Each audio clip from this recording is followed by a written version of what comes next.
कि जब मैं रिजाइन कर रहा था तो मेरे रिजिग्नेशन लेटर पे आखिरी Nitish Kumar the CM of Bihar का था। मैं सच बता रही हूँ, मेरे दिमाग के सारे ढक्कन खुल गए। एक आईएएस ऑफिसर टॉप पोजीशन से रिजाइन करके नेटवर्क मार्केटिंग इंडस्ट्री को as a full time career build कर सकता है, तो हु एम आई?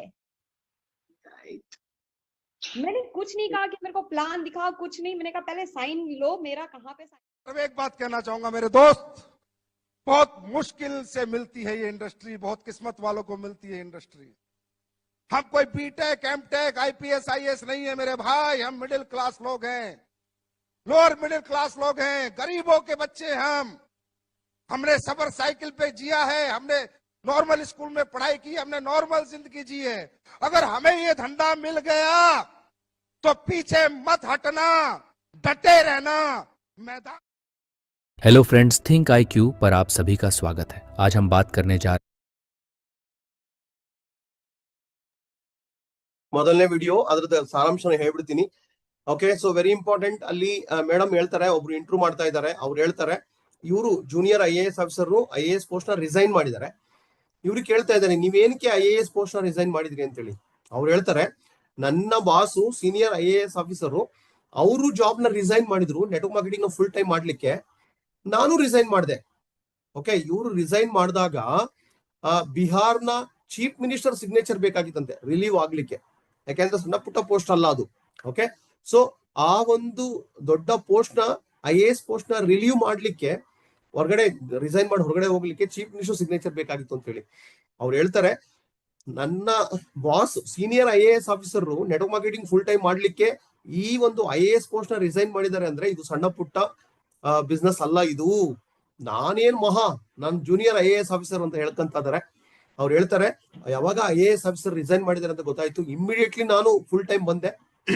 ನನ್ ಪ್ಲಾನ್ ಕೇಳಲಿಲ್ಲ, ಡೆಮೋ ನೋಡ್ಲಿಲ್ಲ, ಕಂಪ್ನಿ ಏನೋ ತಿಳ್ಕೊಳ್ಳಿಲ್ಲ, ಒಟ್ಟಾರೆ ಈ ಬಿಸ್ನೆಸ್ ಅಲ್ಲಿ ದಮ್ ಇದೆ, ಶಕ್ತಿ ಇದೆ ಅಂತ ನಾನು ಒಳಗಡೆ ಧುಮುಕಿದೆ ಅಂತ ಹೇಳ್ತಾರೆ. ಎಷ್ಟೈತಾರೆ ಜಸ್ಟ್ ಇಮ್ಯಾಜಿನ್ ಮಾಡ್ಕೊಳ್ಳಿ, ಎಷ್ಟು ಮಹಾಶಕ್ತಿ ಇದೆ ಈ ಬಿಸ್ನೆಸ್ಗೆ ಅಂತ ಹೇಳಿ.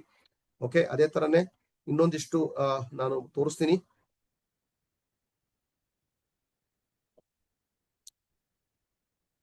ಇಲ್ಲಿ ನೋಡ್ತಾ ಇದ್ದೀರಾ, 2 ಇಮೇಜ್ ನೋಡ್ತಾ ಇದ್ದೀರಾ. 100 crore का मालिक फिर भी करता हूं नेटवर्क मार्केटिंग. ಇದು ಮೋದಿ ಕೇರ್ನ ಸ್ಟೋರಿ. ಕೆಳಗಡೆ views of honourable minister and advocate Shri V Prakash Rao on Indian direct selling industry and MLM. Okay, ಮೇಲ್ಗಡೆ ಇರ್ತಕ್ಕಂಥ ವ್ಯಕ್ತಿ ಅಕ್ಷಿ ದತ್ತ ಅವರ ಹಸ್ಬೆಂಡ್ ದಿಗ್ವಿಜಯ್ ಸಿಂಗ್ ಅಂತೇಳಿ. ಇವ್ರದ್ದೆಲ್ಲ ಆಸ್ತಿ ಇರೋದು 100 ಕೋಟಿ. ತಂದೆಯಿಂದ ಬಂದಿರತಕ್ಕಂಥ ಆಸ್ತಿ ಬ್ರದರ್ಸ್ ಶೇರ್ ಮಾಡ್ಕೊಂಡಾಗ 2 ಜನ ಬ್ರದರ್ಸ್ಗೆ ಇವ್ರಿಗೆ 100 ಕೋಟಿ ಬಂದಿದೆ, ಇನ್ನೊಬ್ಬ ಬ್ರದರ್ಗೆ 100 ಕೋಟಿ ಬಂದಿದೆ. ಆದ್ರೂ ಕೂಡ ಇವರು ಫುಲ್ ಟೈಮ್ ಮೋದಿ ಕೇರ್ ಮಾಡ್ತಾ ಇದ್ದಾರೆ. Okay, unbelievable. ಈ ತರದ ಒಂದು ದೊಡ್ಡ ಮಟ್ಟದಲ್ಲಿ ಇರ್ತಕ್ಕಂಥವ್ರು ಕೂಡ ಈ ಬಿಸ್ನೆಸ್ ಅಲ್ಲಿ ಬಂದಿದ್ದಾರೆ ಅಂದ್ರೆ ನೀವು ಆಲೋಚನೆ ಮಾಡಿ ಎಷ್ಟು ಮಹಾಶಕ್ತಿ ಇದೆ ಅಂತೇಳಿ. ಈಗಲೂ ಕೂಡ ಇವರು ಫೀಲ್ಡಿಗೆ ಹೋಗ್ತಾರೆ, ಗಲ್ಲಿ ಗಲ್ಲಿ ತಿರ್ಗಾಡ್ತಾ ಇದ್ದಾರೆ ನಾರ್ತ್ ಇಂಡಿಯಾದಲ್ಲಿ. ಅಲ್ಲೆಲ್ಲ ಹೋಗಿ ಮನೆ ಕೆಲಸ ಮಾಡ್ತಕ್ಕಂಥವ್ರು, ಕಸ ಗುಡಿಸ್ತಕ್ಕಂಥವ್ರು, ಪ್ಯೂನ್ ಪೋಸ್ಟ್ ಅಲ್ಲಿ ಇದ್ದವ್ರನ್ನ ಇವತ್ತು ಅವರು ರಿಚ್ ಮಾಡ್ತಾ ಇದ್ದಾರೆ, ಸಕ್ಸಸ್ಫುಲ್ ಮಾಡ್ತಾ ಇದ್ದಾರೆ. ಅವ್ರಿಗೆ ಕಾರ್ ಕೊಡ್ಲಿಕ್ಕೆ, ಕಾರ್ ತಗೊಳ್ಳಿಕ್ಕೆ ಸಪೋರ್ಟ್ ಮಾಡ್ತಾ ಇದ್ದಾರೆ. ಇವ್ರು ಹೇಳ್ತಾರೆ, ನನ್ 100 ಕೋಟಿ ಸಂಪಾದನೆ ಇದ್ರು ಕೂಡ, ಅವರ 100 ಕೋಟಿ ಆಸ್ತಿ ಇದ್ರು ಕೂಡ ನನಗೆ ಖುಷಿ ಸಿಗೋದು ಮೋದಿ ಕೇರ್ ಅಲ್ಲಿ. ಮೋದಿ ಕೇರ್ ಅಲ್ಲಿ ಏನ್ ನಾನು ಒಂದೊಂದು ಪೈಸಾ ಸಂಪಾದನೆ ಮಾಡ್ತೀನಿ, ಜನಗಳಿಗೆ ಸಪೋರ್ಟ್ ಮಾಡ್ತಾ ಇದ್ದೀನಿ, ನನಗೆ ಜೀವನ ಸ್ವರ್ಗ ಆಗಿದೆ ಅಂತ ಹೇಳ್ತಾ ಇದ್ದಾರೆ. Can you believe that? Just 2 ದಿನ ಕೆಳಗಡೆ ಈ ವಿಡಿಯೋ ಬಂದಿದೆ, ನೀವು ನೋಡ್ಬೋದು. ಇವ್ರ ಸ್ಟೋರಿ ಇದೆ. ಓಕೆ, ಸೊ 100 ಕೋಟಿ ಒಡೆಯ ನನ್ನ ಗಂಡ, ಆದ್ರೆ ಈ ಬಿಸ್ನೆಸ್ ಅನ್ನು ಯಾಕೆ ಮಾಡ್ತಿದ್ದಾರೆ ಅಂತ ಹೇಳ್ಬಿಟ್ಟು ಹೆಂಡತಿ ಅಕ್ಷಿ ದತ್ತ ತುಂಬಾ ದೊಡ್ಡ ಲೀಡರ್. 19ನೇ ವಯಸ್ಸಲ್ಲಿ ಅಕ್ಷಿ ದತ್ತ ಬಿಸ್ನೆಸ್ ಅನ್ನ ಸ್ಟಾರ್ಟ್ ಮಾಡಿದ್ರು. ಈಗ 2 ಲಕ್ಸುರಿ ಕಾರ್ ಓನರ್ ಆಗಿದ್ದಾರೆ. ಅಂಡ್ 12 ಲಕ್ಷ 13 ಲಕ್ಷ ಮೇಲೆ ಹಣ ಸಂಪಾದನೆ ಮಾಡ್ತಾ ಇದ್ದಾರೆ ಒಂದು ತಿಂಗಳಿಗೆ. ಆಲ್ ಓವರ್ ಇಂಡಿಯಾದಲ್ಲಿ ದೊಡ್ಡ ಮಟ್ಟದ ಸಾಧನೆ ಮಾಡಿ ವುಮೆನ್ ಐಕಾನ್, ಯೂತ್ ಐಕಾನ್ ಅಂತ ಪ್ರಸಿದ್ಧ ಆಗಿದ್ದಾರೆ. ಇಷ್ಟೆಲ್ಲ ಆಸ್ತಿ ಇದ್ರು ಕೂಡ ಮೋದಿ ಕೇರಿಗೆ ಬರ್ತಿದ್ದಾರೆ ಅಂದ್ರೆ ನೀವು ಯೋಚನೆ ಮಾಡಿ. ತುಂಬಾ ಜನ ಅನ್ಕೋತಾರೆ ಕೆಲಸ ಇಲ್ಲದೆ ಇದ್ದವ್ರು ಬರ್ತಾರೆ ಮೋದಿ ಕೇರಿಗೆ, ಅಥವಾ ಜಾಸ್ತಿ ಓದದೇ ಇರೋರು, ಬುದ್ಧಿವಂತರು ಅಲ್ಲದೆ ಇದ್ದವರು, ದಡ್ರು ಮಾತ್ರ ಬರ್ತಾರೆ ಅಂತ ಅನ್ಕೊಂಡಿದ್ದಾರೆ. ಬಟ್ ಅದೆಲ್ಲ ಸುಳ್ಳು. ಇಲ್ಲೆಲ್ಲ ನೋಡ್ತಾ ಇದ್ದೀರಾ, ಇಲ್ಲಿ ಇನ್ನೊಬ್ರು ನೋಡ್ತಾ ಇದ್ದೀರಾ ನೀವು. ಓಕೆ, ಸೊ ಪ್ರಕಾಶ್ ರಾವ್ ಅಂತೇಳಿ, ನಾನು ಇವ್ರನ್ನ ಖುದ್ದಾಗಿ 4 ಸಲ 5 ಸಲ ಭೇಟಿ ಆಗಿದ್ದೀನಿ. ಓಕೆ, ಇವ್ರದ್ದು ವಿಶೇಷ ಏನಪ್ಪಾ ಅಂತ ಹೇಳಿದ್ರೆ, ತೆಲಂಗಾಣದ ಐ ಥಿಂಕ್ ಎಕ್ಸ್ ಅಂತ ಕಾಣುತ್ತೆ ಇವಾಗ. ಓಕೆ, ಎಕ್ಸ್ ಕ್ಯಾಬಿನೆಟ್ ಮಿನಿಸ್ಟರ್ ಆಗಿರ್ತಕ್ಕಂಥವ್ರು ಇವತ್ತು ಮೋದಿ ಕೇರ್ ನ ಮಾಡ್ತಾ ಇದ್ದಾರೆ. ಪ್ಲಾಟಿನಂ ಡೈರೆಕ್ಟರ್ ಆಗಿದ್ದಾರೆ. ಎವ್ರಿ ಡೇ 3-4 ಗಂಟೆ ಟೈಮ್ ನ ಬಿಡು ಮಾಡ್ಕೊಂಡು ಡೆಮೋ ಮಾಡ್ತಾರೆ, ಮೀಟಿಂಗ್ ಮಾಡ್ತಾರೆ, ಕಂಟಿನ್ಯೂಸ್ ಆಗಿ ಆಕ್ಷನ್ ಮಾಡ್ತಾರೆ ಫೀಲ್ಡ್ ಅಲ್ಲಿ. This is unbelievable. ಯಾವ ಟ್ರೈನಿಂಗು ಮಿಸ್ ಮಾಡೋದಿಲ್ಲ, ತುಂಬಾ ಹಾರ್ಡ್ ವರ್ಕ್ ಮಾಡ್ತಾರೆ, ತುಂಬಾ ಕಮಿಟ್ಮೆಂಟ್ ಕೊಡ್ತಾರೆ. ಓಕೆ, ಸೊ ಇತ್ತೀಚೆಗೆ ಒಂದು ಥೈಲ್ಯಾಂಡ್ ಟ್ರಿಪ್ ಪಟಾಯಕ್ಕೂ ಬಂದಿದ್ರು ನಮ್ಮ ಗೋವಿಂದ ರಾಜು, ಇನ್ನು ತುಂಬಾ ಲೀಡರ್ಗಳು ಇವ್ರ ಜೊತೆ ಫೋಟೋ ಎಲ್ಲ ಹೊಡ್ಸ್ಕೊಂಡಿದ್ರು. ಇವ್ರು ಹೇಳ್ತಾರೆ, ಇವರು ಈ ಬಿಸ್ನೆಸ್ ಅನ್ನ ಮಾಡ್ತಾ ಇರೋದು ಉದ್ದೇಶ ಏನಪ್ಪಾ ಅಂತ ಹೇಳಿದ್ರೆ, ಇವರಿಗೆ ಕ್ಲಿಯರ್ ಆಗಿ ಗೊತ್ತಿದೆ ನಮ್ಮ ದೇಶದ ನಿರುದ್ಯೋಗ ಸಮಸ್ಯೆ, ನಮ್ಮ ದೇಶದ ಬಡತನ ಹೋಗ್ಲಾಡಿಸ್ಬೇಕು, ಅನಾರೋಗ್ಯ ಹೋಗ್ಲಾಡಿಸ್ಬೇಕು ಅಂತ ಹೇಳಿದ್ರೆ ಸರ್ಕಾರ ಒಂದರಿಂದನೇ ಸಾಧ್ಯವಿಲ್ಲ. ಸಮಾಜದಲ್ಲಿ ಒಂದು ಕ್ರಾಂತಿ ಆಗ್ಬೇಕು ಅಂದ್ರೆ ಡೈರೆಕ್ಟ್ ಸೆಲ್ಲಿಂಗು, ನೆಟ್ವರ್ಕ್ ಮಾರ್ಕೆಟಿಂಗ್ ಇಂದ ಮಾತ್ರ ಸಾಧ್ಯ ಅನ್ನೋ ಒಂದು ಭಾವನೆಯಿಂದ ಈ ಬಿಸ್ನೆಸ್ ಅನ್ನ ಪಾರ್ಟ್ ಟೈಮ್ ಅಲ್ಲಿ ಮಾಡ್ತಾ ಇದ್ದಾರೆ. ಐ ಥಿಂಕ್ ಈಗ ಈ ಅಟ್ ಪ್ರೆಸೆಂಟ್ ಪೋಸ್ಟ್ ಅಲ್ಲಿ ಇಲ್ಲ ಅಂತ ಅನ್ಕೊಂಡಿದೀನಿ. ಸುಮಾರು 10 ವರ್ಷ ಅವರು ಮಿನಿಸ್ಟರ್ ಆಗಿದ್ರು. ಅವಾಗ್ಲೂ ಕೂಡ ಮೋದಿ ಕೇರ್ ಮಾಡ್ತಾ ಇದ್ರು. ಅವಾಗ್ಲೇ ಅವರು ಪ್ಲಾಟಿನಂ ಡೈರೆಕ್ಟರ್ ಆಗಿದ್ರು. ತುಂಬಾ ಜನ ನನಗೆ ಟೈಮ್ ಇಲ್ಲ ಅಂತ ಹೇಳ್ತಾರೆ. ತುಂಬಾ ಜನ ಈಗೋ ಅಡ್ಡ ಬರ್ತದೆ, ನಾನ್ ಮಾಡ್ಬೇಕಾ ಈ ಬಿಸ್ನೆಸ್ ಅನ್ನ, ನಾನು MLA ಅಥವಾ ನಾನು ಮಂಡಲ ಪಂಚಾಯತಿ ಸೆಕ್ರೆಟರಿ ಈ ತರ ಅನ್ಕೊಂಡಿರ್ತಾರೆ. ನನ್ನ ಡಾಕ್ಟರ್, ನಾನು ಇಂಜಿನಿಯರ್ ಅನ್ಕೊಂಡಿರ್ತಾರೆ. ಬಟ್ ಇಲ್ಲಿ 100 ಕೋಟಿ ಒಳೆಯ ಮೋದಿ ಕೇರ್ ಮಾಡ್ತಾ ಇದ್ದಾರೆ. IAS ಆಫೀಸರ್ಗಳು ಮಾಡ್ತಾ ಇದ್ದಾರೆ ಅಂಡ್ ಮಿನಿಸ್ಟರ್ಗಳು ಕೂಡ ಮಾಡ್ತಾ ಇದ್ದಾರೆ. ಸೊ ಆ ತರದ ಒಂದು ಎಕ್ಸ್ಟ್ರಾರ್ಡಿನರಿ ಸಾಧನೆ ಇವತ್ತು ಈ ಬಿಸ್ನೆಸ್ ಇಂದ ಆಗ್ತಾ ಇದೆ. ಓಕೆ, ಎಸ್, ಇದು ನನ್ನ ಒಂದು ವರ್ಚುವಲ್ ಬ್ಯಾಕ್ ಗ್ರೌಂಡ್. ಇಲ್ಲಿಗೆ ನಾವೆಲ್ಲರೂ ಹೊಂಟಿದೀವಿ ಮಲೇಷಿಯಾಗೆ. ಸೊ ಎಲ್ಲರೂ ನಾವು ಕಾಯ್ತಾ ಇದ್ದೀವಿ ಕಾತುರತೆಯಿಂದ. ಈ ತರದ ಒಂದು ಎಕ್ಸ್ಟ್ರಾರ್ಡಿನರಿ ದಿನ ನಿಮ್ಮೆಲ್ಲರ ಲೈಫ್ ಅಲ್ಲಿ ಬರ್ಲಿಕ್ಕೆ ಕೊಟ್ಟಿದೆ. Get ready. ಈ ತರದ ಒಂದು ಲಕ್ಸುರಿ ಜೀವನದಲ್ಲಿ ಭೂಮಿ ಮೇಲಿನ ಸ್ವರ್ಗ ಅಂತ ಹೇಳ್ಬೋದು. ಓಕೆ, ಎಸ್ ಸ್ನೇಹಿತರೆ, ಇನ್ನೊಂದಿಷ್ಟು ವಿಚಾರ ನಾನು ನಿಮ್ಗೆ ಹೇಳ್ತಾ ಇದ್ದೀನಿ. ನನ್ನ ಹತ್ರ ಈಗ ವಿಡಿಯೋ ನಾನು ಹುಡುಕಿ ರೆಡಿ ಇಟ್ಕೊಂಡಿಲ್ಲ.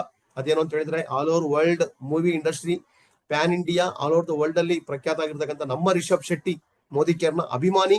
ಮೋದಿ ಕೇರ್ ನ ಒಂದು ವಿಶೇಷವಾದಂತಹ ಒಂದು ಪ್ರಾಡಕ್ಟ್ ನ ಅವರು ಯೂಸರ್, ಪ್ರಾಡಕ್ಟ್ ನ ಕಸ್ಟಮರ್ ಆಗಿದ್ದಾರೆ. ಅದೇ ತರನೇ ಸೊ ಈ ಒಂದು ಮೋದಿ ಕೇರ್ ಬಗ್ಗೆ ನಿಮಗೆ ಶಾಕ್ ಆಗುತ್ತೆ. ಕೆಲವ್ರಿಗೆಲ್ಲ ಗೊತ್ತಿದೆ. ಓಕೆ, ಕೆಲವ್ರಿಗೆಲ್ಲ ಗೊತ್ತಿದೆ. ಏನು ಅಂತ ಹೇಳಿದ್ರೆ, ರಿಷಬ್ ಶೆಟ್ಟಿ ಅವರ ವಿಡಿಯೋ ನಮ್ಮ ಹತ್ರ ಇದೆ. ಓಕೆ, ಸೊ ರಿಷಬ್ ಶೆಟ್ಟಿ ಅವರು ಈಗಾಗಲೇ ಮೋದಿ ಕೇರ್ ಬಗ್ಗೆ ಅಂಡ್ ಒಬ್ರು ದೊಡ್ಡ ಲೀಡರ್ ಇದ್ದಾರೆ ದಿವ್ಯಾದ ಶೆಟ್ಟಿ ಅಂತೇಳಿ, ಅವರು GBD achiever and so luxury car owner ಕೂಡ ಆಗಿದ್ದಾರೆ. ಸೊ ಸ್ವಂತ ಮನೆ ಕೂಡ ಓನರ್ ಆಗಿದ್ದಾರೆ, ಲೆಕ್ಚರ್ ಆಗಿದ್ದವರು. ಅವರ ಬಗ್ಗೆ ಸೊ ಇವರು ಎಲ್ಲರೂ ಕೂಡ ಒಂದು ಕ್ಲೋಸ್ ಫ್ರೆಂಡ್ ಅಂಡ್ ಕಸಿನ್ ಅಂತ ಕಾಣ್ತದೆ. ರಿಷಬ್ ಶೆಟ್ಟಿ ಅವರು 9 ನಿಮಿಷ ಮೋದಿ ಕೇರ್ ಬಗ್ಗೆ ಮಾತಾಡಿರ್ತಕ್ಕಂಥ ವಿಡಿಯೋ ನಮ್ಮ ಹತ್ರ ಇದೆ. ಓಕೆ, ನಿಮಗೆ ಶೇರ್ ಮಾಡ್ತೀವಿ ಗ್ರೂಪ್ ಅಲ್ಲಿ. ನಾನು ಇವತ್ತು ಅರ್ಜೆಂಟ್ ಅಲ್ಲಿ ನಾನು ಇಲ್ಲಿ ಶೇರ್ ಮಾಡಕ್ ರೆಡಿ ಮಾಡ್ಕೊಳ್ಳಿಲ್ಲ. ಅವರು ಮಾತಾಡಿದ್ದಾರೆ 9 ನಿಮಿಷ ರಿಷಬ್ ಶೆಟ್ಟಿ ಮೋದಿ ಕೇರ್ ಬಗ್ಗೆ ಮಾತಾಡಿದ್ದಾರೆ. ಅಂದ್ರೆ ಎಂತ ಶಾಕಿಂಗ್ ವಿಚಾರ ಅಲ್ವಾ ಇದು? ಎಸ್ ಸ್ನೇಹಿತರೆ, ಹಾಗಂತೇಳಿ ರಿಷಬ್ ಶೆಟ್ಟಿ ಮೋದಿ ಕೇರ್ ಮಾಡ್ತಾ ಇದ್ದಾರೆ ಅಂತ ಹೇಳ್ಕೊಂತ ಹೋಗ್ಕೋಬೇಡಿ. ಖಂಡಿತ ಅವ್ರು ಮೋದಿ ಕೇರ್ ಮಾಡ್ತಾ ಇಲ್ಲ, ಅದ್ರ ಯೂಸರ್ ಆಗಿದ್ದಾರೆ. ಅವ್ರಿಗೆ ಅಭಿಮಾನ ಇದೆ. ಮೋದಿ ಕೇರ್ ಇಂದ ಜನಕ್ಕೆ ಒಳ್ಳೇದಾಗ್ತಾ ಇದೆ, ಮೋದಿ ಕೇರ್ ಇಂದ ಸಮಾಜದಲ್ಲಿ ಒಳ್ಳೇದಾಗ್ತಿದೆ ಅಂತ ಅನ್ಕೊಂಡು ಒಳ್ಳೆಯ ಒಂದು ಮೆಸೇಜ್ ಅನ್ನು ಕೊಟ್ಟಿದ್ದಾರೆ ನಮ್ಮೆಲ್ರಿಗೂ ಕೂಡ. ಆ ವಿಡಿಯೋ ನಾವು ನಿಮ್ಗೆ ಶೇರ್ ಮಾಡ್ತೀವಿ. ಸೊ ನಿಜವಾಗ್ಲೂ ಮೈಯೆಲ್ಲ ರೋಮಾಂಚನ ಆಗ್ತಕ್ಕಂಥ ಒಂದು ಕ್ಷಣ. ಅವ್ರ ಮಾತನ್ನ ಕೇಳ್ತಾ ಇದ್ರೆ, ಯಾಕೆಂದ್ರೆ ರಿಷಬ್ ಶೆಟ್ಟಿ ಅವರ 10 ಸೆಕೆಂಡ್ ಟೈಮಿಗೆ ಇವತ್ತು advertisement. Okay, so Ramraj banian 10 ಕೋಟಿ ಕೊಟ್ಟಿದ್ದಾರೆ ಬರೀ 10 ಸೆಕೆಂಡ್ ಆಡ್ ಕೊಡ್ಲಿಕ್ಕೆ. ನಾವ್ ಯಾವ್ದು ದುಡ್ಡು ಕೊಟ್ಟಿಲ್ಲ ಅವ್ರಿಗೆ. ಆದ್ರೆ 9 ನಿಮಿಷ ವಿಡಿಯೋ ಯೂಟ್ಯೂಬ್ ಅಲ್ಲಿ ವೈರಲ್ ಆಗಿದೆ. ನಿಮಗೆ ಗ್ರೂಪ್ ಅಲ್ಲಿ ನಾವು ಶೇರ್ ಮಾಡ್ತೀವಿ. ಓಕೆ, ಅಥವಾ ಯಾರಾದ್ರೂ ನಿಮ್ಮ ಹತ್ರ ವಿಡಿಯೋ ಇದ್ರೆ ಅದನ್ನ ನೀವು ಇಲ್ಲಿ ಚಾಟ್ ಬಾಕ್ಸ್ ಅಲ್ಲಿ ಶೇರ್ ಮಾಡಬಹುದು. ಇನ್ನೊಂದು, ಕಲ್ಕತ್ತಾದಲ್ಲಿ ಒಬ್ರು ಬೆನ್ಸ್ ಕಾರಲ್ಲಿ, S ಕ್ಲಾಸ್ ಬೆನ್ಸ್ ಕಾರಲ್ಲಿ, ಲಕ್ಸುರಿ ಕಾರಲ್ಲಿ ಕುತ್ಕೊಂಡು ಕಾರಲ್ಲಿ ಓಡಿಸ್ಕೊಂಡು ಹೋಗ್ತಾ ಇದಾರೆ. ಟ್ರಾಫಿಕ್ ಅಲ್ಲಿ ನಿಂತಿದ್ದಾರೆ. 180 ಸೆಕೆಂಡ್ ಬರ್ತಾ ಇದೆ, 180 ಸೆಕೆಂಡ್ ತೋರಿಸ್ತಾ ಇದೆ. ಪಕ್ಕದಲ್ಲಿ ಒಬ್ರು ಸ್ಕೂಟಿನಲ್ಲಿ ಇದ್ದಾರೆ. ಸ್ಕೂಟಿನಲ್ಲಿ ಇರ್ತಕ್ಕಂಥ ವ್ಯಕ್ತಿ ಡೈರೆಕ್ಟ್ ಸೆಲ್ಲಿಂಗ್ ಮಾಡ್ತಾ ಇದ್ದಾರೆ, ನೆಟ್ವರ್ಕ್ ಮಾರ್ಕೆಟಿಂಗ್ ಮಾಡ್ತಾ ಇದ್ದಾರೆ. ಅವರು 180 ಸೆಕೆಂಡ್ ಇದೆ ಅಂತ ಅನ್ಕೊಂಡು ಪಕ್ಕದಲ್ಲಿರೋ ಬೆನ್ಸ್ ಕಾರ್ ಓನರ್ಗೆ ಅಪ್ರೋಚ್ ಮಾಡ್ತಾರೆ. ಎಷ್ಟು ಧೈರ್ಯ ನೋಡಿ, ಎದೆಗಾರಿಕೆ. ಕುತ್ಕೊಂಡಿರೋದು ಸ್ಕೂಟಿನಲ್ಲಿ. ಇವರು ಇರೋದು 1,60,00,000 S class Mercedes Benz car ನ ಒಡೆಯ, ಮೋಸ್ಟ್ಲಿ ಕಂಪ್ನಿ ಓನರ್ ಇರ್ಬೋದೇನೋ ಅವರು. ಅವರಿಗೆ ಗ್ಲಾಸ್ ಇಳಿಸ್ಲಿಕ್ಕೆ ಕೇಳ್ತಾರೆ. Sir please bring down the glass ಅಂತ ಕೇಳ್ತಾರೆ. ಅವ್ರು ಏನೋ ಪಂಚರ್ ಗಿಂಚರ್ ಆಗಿದೆಯಾ, ಯಾಕೋ ಏನೋ ಹೇಳ್ತಾ ಇದಾರೆ ಅಂತ ಗ್ಲಾಸ್ ಡೌನ್ ಮಾಡ್ತಾರೆ. ಒಂದು ವಿಸಿಟಿಂಗ್ ಕಾರ್ಡ್ ಕೊಡ್ತಾರೆ. ಅಲ್ಲೇ ಮಾರ್ಕೆಟಿಂಗ್ ಶಾರ್ಟ್ 180 ಸೆಕೆಂಡ್ ಅಲ್ಲಿ. ಅವ್ರು ಹೇಳ್ತಾ ಇದಾರೆ, sir salute to you sir, ಇದು ನನ್ನ ಡ್ರೀಮ್ ಕಾರು. ಆದ್ರೆ ಸರ್, ನನ್ನ ಹತ್ರ ಒಂದು ಒಳ್ಳೆ ಆಪರ್ಚುನಿಟಿ ಇದೆ. ಈ ಅವಕಾಶದಲ್ಲಿ ನಾವು ಇಡೀ ಇಂಡಿಯಾದಲ್ಲಿ ಕ್ರಾಂತಿ ಉಂಟು ಮಾಡ್ತಿದೀವಿ. ದೇಶದಲ್ಲಿ ನಿರುದ್ಯೋಗ ಸಮಸ್ಯೆ ನಿವಾರಣೆ ಮಾಡ್ತಿದೀವಿ, ಬಡತನ ನಿರ್ಮೂಲನೆ ಮಾಡ್ತಾ ಇದೀವಿ. ಈ ತರದ ಒಂದು ಬಿಸ್ನೆಸ್ ಅವಕಾಶ ನಾನು ನಿಮ್ಗೆ ಕೊಡ್ತಾ ಇದ್ದೀನಿ ಸರ್, ನಮ್ಮನ್ನು ಕಾಂಟ್ಯಾಕ್ಟ್ ಮಾಡಿ, ನಾವು ನಿಮ್ಗೆ ಅದ್ಭುತ ಅವಕಾಶ ಮಾಡ್ಕೊಡ್ತಿದೀವಿ ಅಂತ ಹೇಳ್ತಾರೆ. ಅವರು ನಗ್ತಾರೆ. ನಾನು S ಕ್ಲಾಸ್ ಬೆನ್ಸ್ ಕಾರಲ್ಲಿ ಕುತ್ಕೊಂಡಿದ್ದೀನಿ, ಈ ವ್ಯಕ್ತಿ 60,000 ಸ್ಕೂಟಿನಲ್ಲಿ ಕುತ್ಕೊಂಡಿದ್ದಾರೆ, ನೀನೇನಪ್ಪ ನನಗೆ ಬಿಸ್ನೆಸ್ ಅವಕಾಶ ಕೊಡೋದು, ನಾನು ವೆರಿ ರಿಚ್ ಅಂತ ಹೇಳ್ತಾರೆ. ಹುಡುಗ ಕಾನ್ಫಿಡೆಂಟ್ ಹೇಳ್ತಾನೆ, ಸರ್ ರಿಚ್ ಇರ್ಬೋದು, ಎಷ್ಟು ಜನಕ್ಕೆ ನೀವು ಮಾರುತಿ ಕಾರ್ ಕೊಡಿಸಿದೀರಾ, ಹೋಂಡಾ ಸಿಟಿ ಕಾರ್ ಕೊಡಿಸಿದೀರಾ, ಬೆನ್ಸ್ ಕಾರ್ ಕೊಡಿಸಿದೀರಾ, ಎಷ್ಟು ಜನಕ್ಕೆ ಲಕ್ಷಾಧಿಪತಿ ಮಾಡಿದೀರಾ. ಏನೋ 2, 3, 4 ಜನಕ್ಕೆ ನಿಮ್ ಜಾಬ್ ಅಲ್ಲಿ ಕೊಟ್ಬಿಟ್ಟು ಅವ್ರಿಗೆ 20,000, 30,000, 40,000 ಸ್ಯಾಲ್ರಿ ಕೊಡ್ಬೋದು. ಆದ್ರೆ ಸರ್, ನಮ್ಮ ಬಿಸ್ನೆಸ್ ಅಲ್ಲಿ ನಮ್ಮ ಲೀಡರ್ಗಳು ಅವರು ಬೆನ್ಸ್ ಕಾರ್ ತಗೊಂಡಿರೋದಲ್ಲ, ಅವ್ರ ಟೀಮ್ ಅಲ್ಲಿ 4 ಜನ, 8 ಜನ, 10 ಜನ BMW ಬೆನ್ಸ್ ಕಾರ್ ಈ ತರ ತಗೊಂಡಿದ್ದಾರೆ. ಸರ್, ನೀವು ಕೂಡ ದೇಶ ಸೇವೆ ಮಾಡ್ಬೇಕು ಅಂತ ಅನ್ಕೊಂಡಿದ್ರೆ ಪ್ಯಾಸಿವ್ ಇನ್ಕಮ್ ಸಂಪಾದನೆ ಮಾಡ್ಬೇಕು ಅಂತ ಅನ್ಕೊಂಡಿದ್ರೆ, ನೀವು ಕೂಡ ಸೇವೆ ಮಾಡಬೇಕು, ಲೀಡರ್ ಆಗ್ಬೇಕು, ಹೆಸರು ಮಾಡ್ಬೇಕು ಅಂತ ಅನ್ಕೊಂಡಿದ್ರೆ ನಾನು ಕಾಂಟ್ಯಾಕ್ಟ್ ಮಾಡಿ ಸರ್, ಈ ವಿಸಿಟಿಂಗ್ ಕಾರ್ಡ್ ನಿಮ್ ಲೈಫ್ ಅನ್ನ ಚೇಂಜ್ ಮಾಡುತ್ತೆ, ಈ ತರ ಕಾನ್ಫಿಡೆಂಟ್ ಆಗಿ ಕೊಡ್ತಾರೆ. ಎಸ್, ಆ ವ್ಯಕ್ತಿಯ ಕಾನ್ಫಿಡೆನ್ಸ್ ನೋಡಿ ಇವರು ಕಾಂಟ್ಯಾಕ್ಟ್ ಮಾಡ್ತಾರೆ. ಆಮೇಲೆ ನಮಗೆ ಗೊತ್ತಾಯ್ತು ಅವರು ಬಿಸ್ನೆಸ್ ಕೂಡ ಜಾಯ್ನ್ ಆಗಿದ್ದಾರೆ ಅಂತ ಹೇಳಿ. ನೋಡಿ, ಸ್ಕೂಟಿನಲ್ಲಿ ಹೋಗ್ತಕ್ಕಂಥ ಹುಡುಗ ಕಾನ್ಫಿಡೆನ್ಸ್ ನೋಡಿ ಅವ್ರಿಗೆ ಎಷ್ಟು ಕಾನ್ಫಿಡೆನ್ಸ್ ಇದೆ, ಬಿಕಾಸ್ ಅವರೆಲ್ಲ ಟ್ರೈನಿಂಗ್ ಅಟೆಂಡ್ ಆಗಿದ್ದಾರೆ, ಡೈರೆಕ್ಟ್ ಸೆಲ್ಲಿಂಗ್ ಫ್ಯೂಚರ್ ಗೊತ್ತಾಗಿದೆ, ಆ ವಿಷನ್ ಅರ್ಥ ಆಗಿದೆ, ಹಾಗಾಗಿ ಅವರು ಸೀರಿಯಸ್ ಆಗಿ ನಿಂತ್ಕೊಂಡ್ರು. ಎಸ್ ಸ್ನೇಹಿತರೆ, ಈ ತರ ನಾವು ಸ್ಟ್ರಾಂಗ್ ಕಾನ್ಫಿಡೆನ್ಸ್ ಇದ್ರೆ ನಾವು ಮಿನಿಸ್ಟರ್ನ ಅಪ್ರೋಚ್ ಮಾಡ್ಬೋದು, ಜಡ್ಜ್ನ ಅಪ್ರೋಚ್ ಮಾಡ್ಬೋದು, IPS ಆಫೀಸರ್ನ ಅಪ್ರೋಚ್ ಮಾಡ್ಬೋದು, ಗವರ್ನರ್ನು ಅಪ್ರೋಚ್ ಮಾಡ್ಬೋದು, 100 ಕೋಟಿ ಒಡೆಯನ್ನು ಕೂಡ ನಾವು ಅಪ್ರೋಚ್ ಮಾಡ್ಬೋದು. ಅದಕ್ಕೆ ಬೇಕಾಗಿರೋದು ಆತ್ಮವಿಶ್ವಾಸ, ಎಲ್ಲ ಟ್ರೈನಿಂಗ್ ಅಟೆಂಡ್ ಆಗ್ಬೇಕು, ನಂಬಿಕೆ ಇರಬೇಕು, ವಿಶ್ವಾಸ ಇರಬೇಕು, ಇದು ಫ್ಯೂಚರ್ ಬಿಸ್ನೆಸ್ ಅನ್ನೋದು ಗೊತ್ತಿರಬೇಕು. ಕೆಲವಾರು ವರ್ಷದ ಹಿಂದೆ ಸಾಮಾನ್ಯ ವ್ಯಕ್ತಿ ಒಬ್ಬ ಗ್ರಾಜುಯೇಟ್ ಆಗಿರೋರು ಬರಕ್ ರೆಡಿ ಇದ್ದಿಲ್ಲ. 25 ವರ್ಷ ಕೆಳಗೆ ಎಲ್ಲರೂ ಕೀಳಾಗಿ ಕಾಣ್ತಾ ಇದ್ರು ಈ ಬಿಸ್ನೆಸ್ ಗೆ. ಅಷ್ಟು ಸಕ್ಸಸ್ ಸ್ಟೋರಿ ಇದ್ದಿಲ್ಲ, ಗೌರ್ಮೆಂಟ್ ಇಂದ ಸಪೋರ್ಟ್ ಇದ್ದಿಲ್ಲ, ಪ್ರಾಡಕ್ಟ್ ಜಾಸ್ತಿ ಇದ್ದಿಲ್ಲ, ಅವೇರ್ನೆಸ್ ಇರಲಿಲ್ಲ. ಆದ್ರೆ ಇವತ್ತು ಎಲ್ಲ ಬಂದಿದೆ, ಇವತ್ತು ಬಿಗ್ಗೆಸ್ಟ್ ಇಂಡಸ್ಟ್ರಿ ಆಗಿದೆ, ಇವತ್ತು ನೋಬೆಲ್ ಪ್ರೊಫೆಷನ್, ಸರ್ವಶ್ರೇಷ್ಠ ಬಿಸ್ನೆಸ್ ಆಗಿದೆ ಡೈರೆಕ್ಟ್ ಸೆಲ್ಲಿಂಗ್. ಕಾಮಧೇನು ಕಲ್ಪವೃಕ್ಷ ಆಗಿದೆ, ಇದು ಒಂದು ಅಕ್ಷಯ ಪಾತ್ರೆ ಆಗಿದೆ. ಯಾವ ತರ doctor post, teacher post, lawyer post ಅನ್ನು ನಾವು ಹೇಳ್ತೀವಿ ನೋಡಿ, ಸೈಂಟಿಸ್ಟ್ ಪೋಸ್ಟ್, ನೋಬೆಲ್ ಪ್ರೊಫೆಷನ್ ಅಂತ ಹೇಳಿ, ಅದೇ ತರನೇ ಡೈರೆಕ್ಟ್ ಸೆಲ್ಲಿಂಗ್ ಒಂದು ನೋಬೆಲ್ ಪ್ರೊಫೆಷನ್ ಅಂತ ಈಗ ಪ್ರೂವ್ ಆಗ್ತಾ ಇದೆ. ಈ ತರ ಬಿಸ್ನೆಸ್ ಅಲ್ಲಿ ನಾವು ಇದೀವಿ ಅಂತ ಹೇಳಿದ್ರೆ ನಾವೆಲ್ಲರೂ ಕೂಡ ತುಂಬಾ ಸೀರಿಯಸ್ ಆಗಿ ನಾವು ಕಮಿಟ್ಮೆಂಟ್ ಕೊಡಬೇಕಾಗುತ್ತೆ. ಈಗಾಗಲೇ ಆನಂದ್ ಅವರಿಗೆ ಥ್ಯಾಂಕ್ಸ್ ಹೇಳ್ತಾ ಇದ್ದೀನಿ. ರಿಷಬ್ ಶೆಟ್ಟಿ ಅವರ ಟಾಕ್ ಬಂದೇ ಹೋಯ್ತು ನೋಡಿ, ಅಲ್ಲೇ ಡ್ರಾ ಅಲ್ಲೇ ಬಹುಮಾನ ನೋಡಿ. ಈ ವರ್ಡ್ ನೋಡಿದ್ರೆ ಸಾಕು, Rishab Shetty talk about Modi care and Modi care leader ಅಂತ ಹೇಳಿ ಶಾಕ್ ಆಗ್ಬೇಕು. ಎಸ್ಪೆಷಲಿ ನೆಗೆಟಿವ್ ಇದ್ದವರು, ರಿಷಬ್ ಶೆಟ್ಟಿ ಎಲ್ಲರಿಗೂ ಗೊತ್ತು, ಅವ್ರು ಮಾತಾಡಿದ್ದಾರೆ ಅಂತ ಹೇಳಿದ್ರೆ ರಿಯಲಿ ಗ್ರೇಟ್. ಈ ವಿಡಿಯೋದು ಇದನ್ನ ಓಪನ್ ಮಾಡಿ ಬಿಡ್ಕೊಳ್ಳಿ ಅಥವಾ ನೀವು ಶೇರ್ ಮಾಡ್ಕೊಳ್ಳಿ ವಿಡಿಯೋ ಲಿಂಕ್ ಅನ್ನ, ಅದನ್ನ ನೀವೆಲ್ಲರಿಗೂ ಕೂಡ ರೀಚ್ ಮಾಡಿಸಿ. Amazing, fantastic, unbelievable. ಸ್ನೇಹಿತರೆ, ಇದು ಮೋದಿ ಕೇರ್ನ ತಾಕತ್ತು. ಅದೇ ತರನೇ so big all category people ಇವತ್ತು ಮೋದಿ ಕೇರ್ಗೆ ಬರ್ತಾ ಇದ್ದಾರೆ. ಈಗಿನ ಅಟ್ ಪ್ರೆಸೆಂಟ್ ಪೊಸಿಷನ್ ನಲ್ಲಿ ಮೋದಿ ಕೇರ್ಗೆ ಹೈ ಕ್ವಾಲಿಟಿ ಪೀಪಲ್ ಬೇಕಾಗಿದ್ದಾರೆ. ವೆಲ್ನೆಸ್ ಪ್ರಾಡಕ್ಟ್ ಆಗಿರ್ಬೋದು, ಸ್ಕಿನ್ ಕೇರ್, ಕಲರ್ ಕಾಸ್ಮೆಟಿಕ್ಸ್ ಆಗಿರ್ಬೋದು, ಫುಡ್ ಐಟಮ್ ಆಗಿರ್ಬೋದು, ಅದೇ ತರ ಶೇಫ್ ಶಿಫ್ಟ್ ಪ್ರಾಡಕ್ಟ್ ಆಗಿರ್ಬೋದು, ಶಿಫ್ಟ್ ಲೈಫ್ ಆಗಿರ್ಬೋದು, ಇದೆಲ್ಲ ಪ್ರೀಮಿಯಂ ಕ್ವಾಲಿಟಿ ಪ್ರಾಡಕ್ಟ್. ರೇಟ್ ಕಡಿಮೆ ಮಾಡಿದ್ದಾರೆ, ಆದ್ರೂ ಕೂಡ ಈ ತರ ಒಂದು ಪ್ರೀಮಿಯಂ ಕ್ವಾಲಿಟಿ ಜನಗಳಿದ್ದಾಗ ಬಿಸ್ನೆಸ್ ಅನ್ನ ಮಾಡೋದು ಬಹಳ ಈಸಿ ಆಗುತ್ತೆ. ಸಾಫ್ಟ್ವೇರ್ ಕಂಪನಿಯ ಓನರ್ಗಳು ಇವತ್ತು ಮೋದಿ ಕೇರ್ ಮಾಡ್ತಾ ಇದ್ದಾರೆ. ಸಾಫ್ಟ್ವೇರ್ ಕಂಪನಿಯವರು ಡಿಸ್ಟ್ರಿಬ್ಯೂಟರ್ ಆಗಿದ್ದಾರೆ, ಯೂಸರ್ ಆಗಿದ್ದಾರೆ, ತುಂಬಾ ಜನ ವೆಯ್ಟ್ ಲಾಸ್ ಪ್ರಾಡಕ್ಟ್ ಅನ್ನ ಬಳಸ್ತಾ ಇದ್ದಾರೆ. ಇವಾಗಿನ ಸಿಚುವೇಶನ್ ನಲ್ಲಿ ಕ್ವಾಲಿಟಿ ಪೀಪಲ್ ಬಂದಾಗ ಬಿಸ್ನೆಸ್ ಗ್ರೋತ್ ಈಸಿ ಆಗುತ್ತೆ, ಸ್ಮೂತ್ ಆಗುತ್ತೆ, ಎಕ್ಸ್ಪೋನೆನ್ಷಿಯಲ್ ಗ್ರೋತ್ ಹೋಗುತ್ತೆ ಅಂಡ್ ಪರ್ಮನೆಂಟ್ ಯೂಸರ್ ಆಗ್ತಾರೆ. ಅದೇ ಕೆಟಗರಿ ಡೂಪ್ಲಿಕೇಶನ್ ಆಗ್ತಾ ಹೋಗುತ್ತೆ. ಒಬ್ರು ಒಳ್ಳೆ ಕೆಟಗರಿ ಐ ಪ್ರೊಫೈಲ್ ಬಂದಿದ್ದಾರೆ ಅಂದ್ರೆ ಅವ್ರ ಟೀಮ್ ಬರೀ ಅದೇ ಇರ್ತಾರೆ.